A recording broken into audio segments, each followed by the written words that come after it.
TV. Mr. T Grizzley popped out on Finesse 2Tymes in the 5th ward in the Houston trenches today. T Grizzley and Finesse 2Tymes both got more in common than a lot of people think. They both did time back in the day, and they're two of the most talented and best rhymers in the game. And they both come from a city that's known for having the highest homicide rate. And this last time, once they got out the pen, they figured out how to legally run up them bands, so they ain't gotta go back in. Man, I ain't lying, once upon a time, they both caught armed robbery charges. If somebody had to write a book about their life, it'd be more like writing a war story.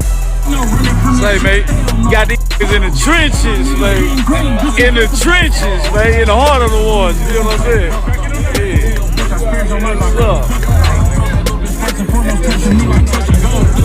Be a war with it, man. 90 days after Finesse 2Tymes got out, he dropped a mixtape that sound better than a lot of rappers' albums. And 90 days after that, he dropped 90 days later. But this one #1 in the country is what they saying, and I don't doubt them. Say, Finesse, what's special about today, man? Yeah, #1.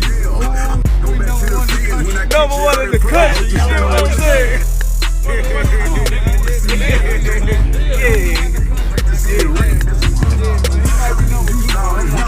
Yeah, respectfully.